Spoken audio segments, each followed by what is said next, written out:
Gospel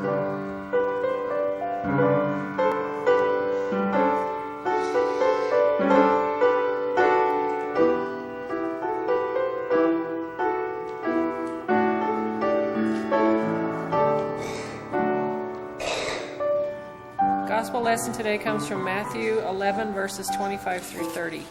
Come to me and rest. At that moment, Jesus said, My Father, Lord of heaven and earth, I am grateful that you hid all this from wise and educated people and showed it to ordinary people. Yes, Father, that is what pleased you. My Father has given me everything. He is the only one who knows the Son. The only one who truly knows the Father is the Son. But the Son wants to tell others about the Father so that they can know him too. If you are tired from carrying heavy burdens, come to me, and I will give you rest. Take the yoke I give you. Put it on your shoulders and learn from me. I am gentle and humble, and you will find rest. This yoke is easy to bear, and this burden is light. The word of God for the people of God. Thanks be to God.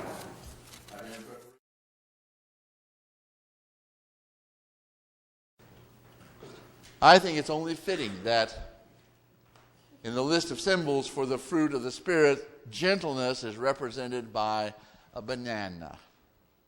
Because a banana, well, Sherry and I have learned a lot about bananas in the last several months. She had to go on a brat diet. That's bananas, rice, applesauce, and toast. And aren't we glad we're past that? Though we're still eating a lot of bananas because bananas have potassium, and that's important to your electrolytes in your system. The potassium is also good for rose bushes. My parents read quite a few years ago. And so my mom would take the peels after they'd eaten the banana, put them in the food processor, chop them all up, and then spread them down around the bush. My dad didn't fool with that. Once he'd eaten the banana, he just took the peel and dropped it over the porch and hoped it helped. I don't know. But you know the right way to open a banana? Now, all my life, I thought you're supposed to open it by the pin here. You're supposed to pull that thing. But I don't have much of a thumbnail, or if the banana's at all soft, it starts to mush up. And you fight with it, and it doesn't work so well. So you turn it upside down. You know this? Anybody know this? No? Okay, you know this. And you just pinch it a couple of times, like that, and then you just peel it like a Ziploc.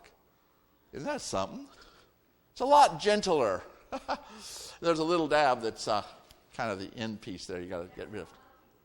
That's how monkeys eat. Yes. When you see the chimp doll with the plastic banana, it's always got the thing sticking out, the tail sticking out here. So that's the way to open a banana. The banana has to be handled gently.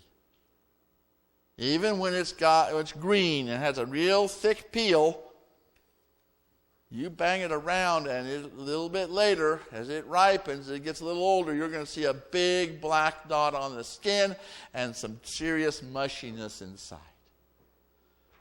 And aren't we like that? Aren't we like that? When we are green and young, things happen. We all have memories of things that happened that left a deep bruise. We may have dealt with that bruise, but it's there nonetheless. Parents cause a lot of those bruises by being parents. Moms have a tough job. Moms have to be patient. And their patience runs thin, and they get to the end of the rope because they have professional children stretching their patience, wearing it down. And sooner or later, something has to give.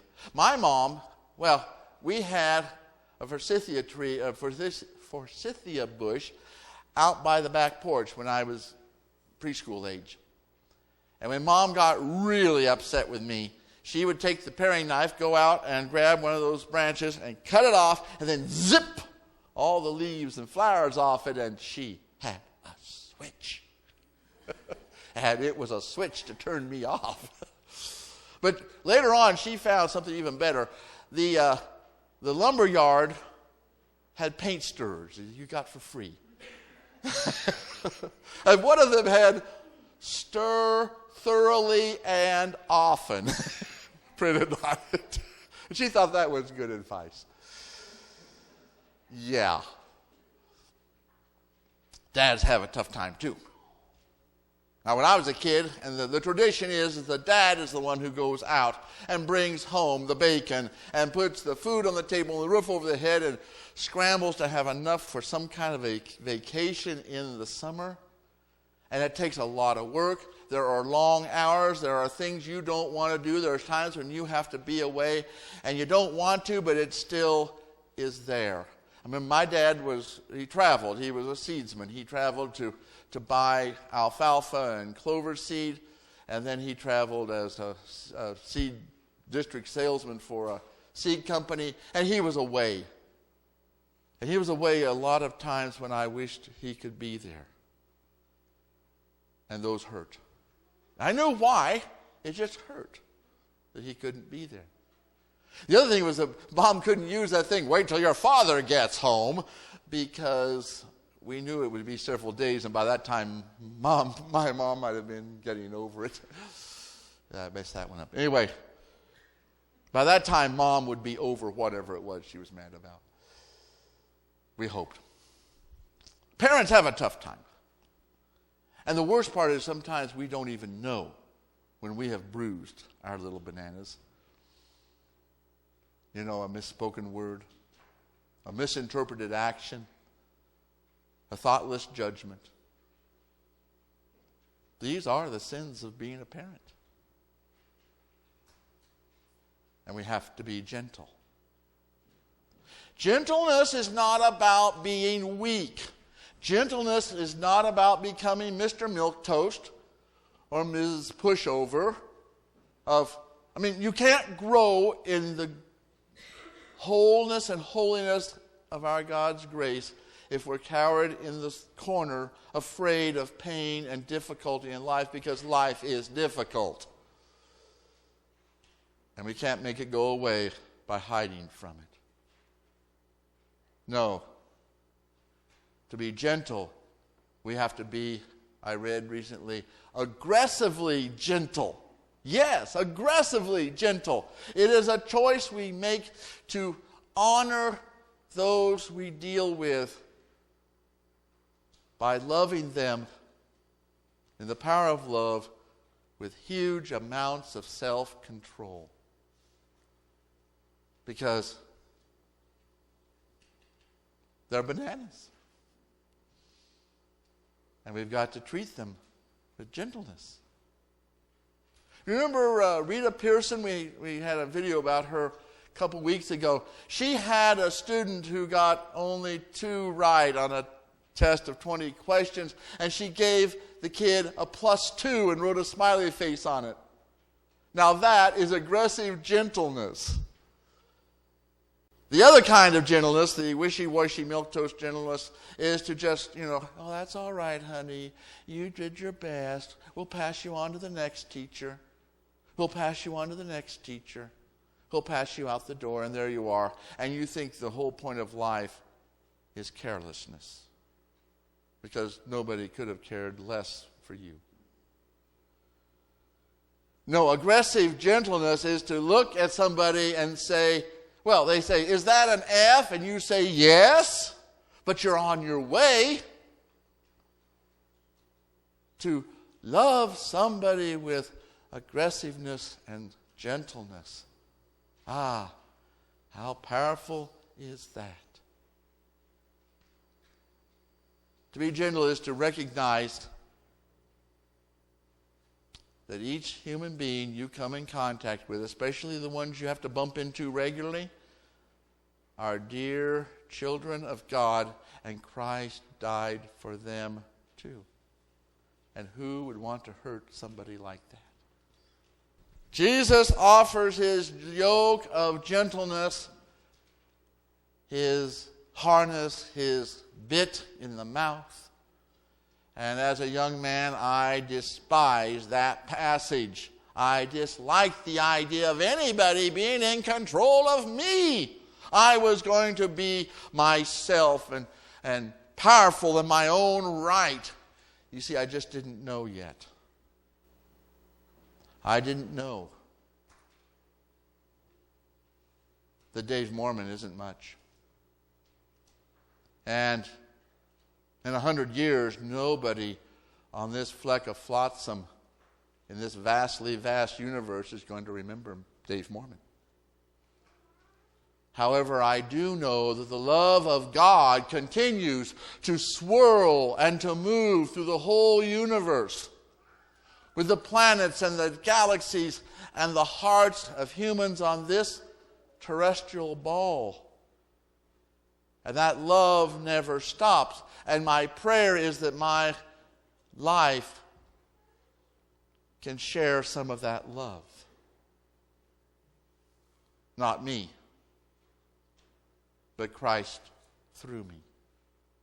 The word gentleness in Greek is defined, and they did a lot of thought about their defining of their words. The word that Paul used in this list of the fruits of the Spirit, gentleness, means power under control.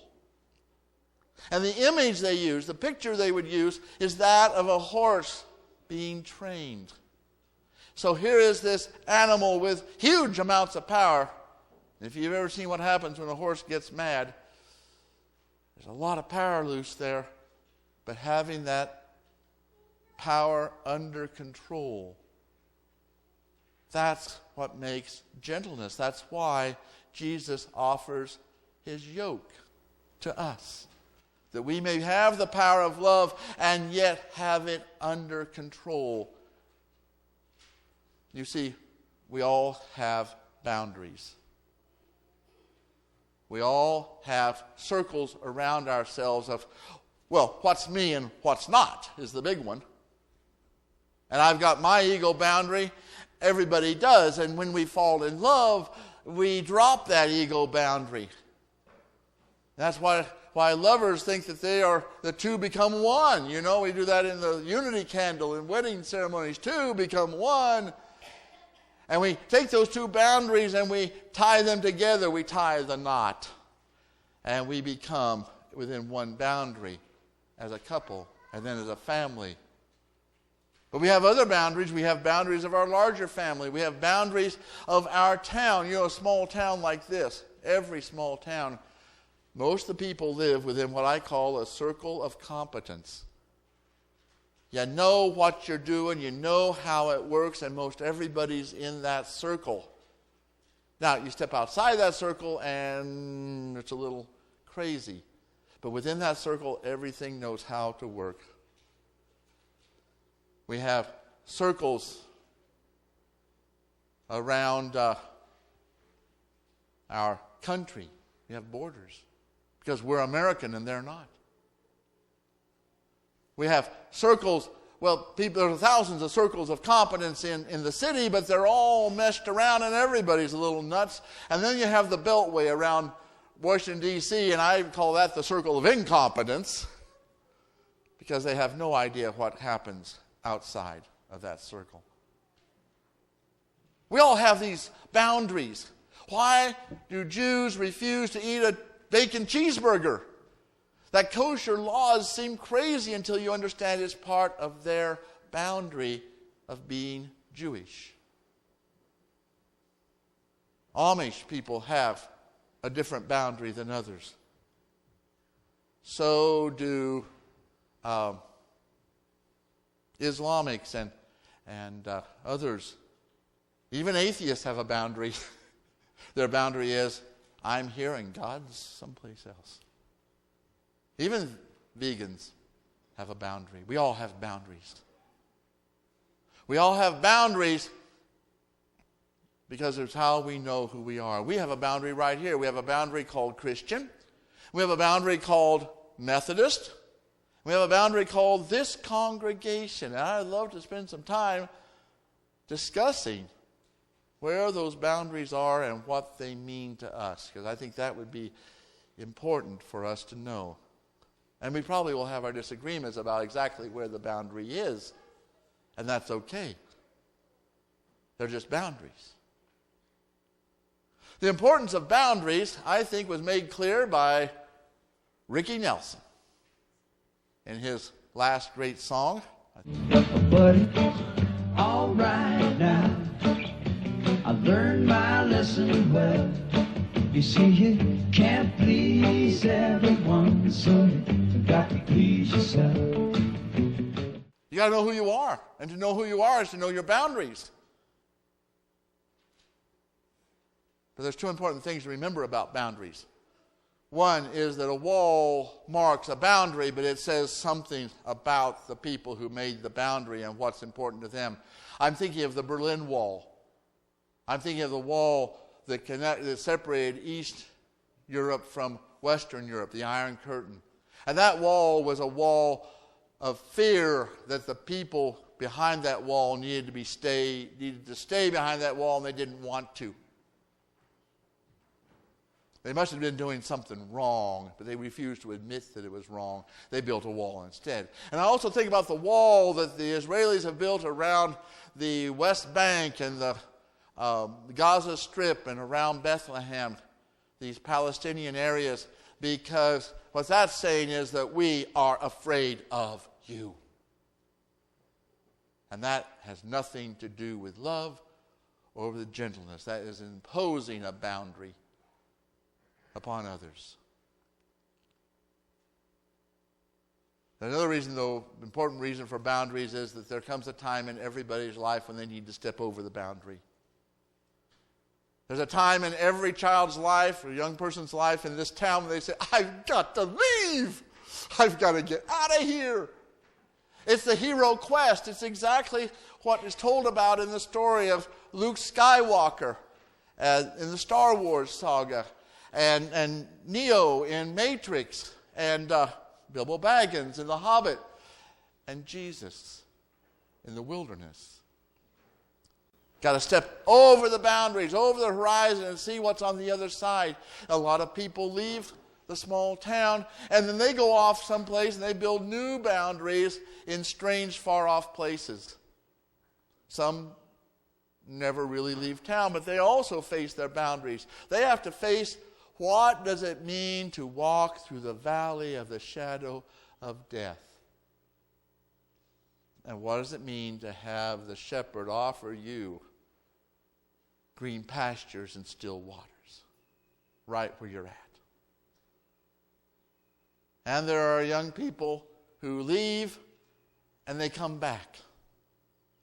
And they return like Jesus did, bringing a boon, a blessing to the community.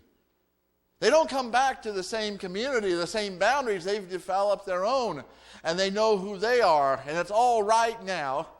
You can't please everyone, but by being yourself, you come back into the community and you help open a window to fresh air within our circle of competence.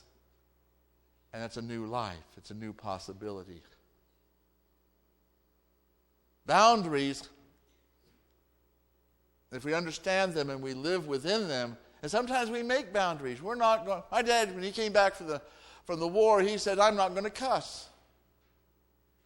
And he didn't. Well, there was a couple of words he used, but they were usually, very mild by today's standards. We didn't have cussing because he'd heard that, and that was outside of his boundary. And he was going to live a different life than that. Not because it was righter, it was just him. We saw the heyday of small towns in the late 50s, early 60s. And that was because the fellas came back from the war and they had been outside the boundaries and they had seen the world, at least they'd seen how the military works. And they came home and they were determined to live the very life that they had fought for and their friends had died for. They were going to live within this boundary called the American way the best they could. And so they came home and they started businesses, and the small town just thrived at that point. Because they came home to show us how to peel a banana. We thought it was upside down. And then we found out it was right side up. That's what Jesus has promised us. He promised us that the yoke will be light and the burden will be taken away from you when you live within the boundaries of His faith. And the first will be last, and the last will be first, the great will be least, and the least will be everything. And all done by gentleness.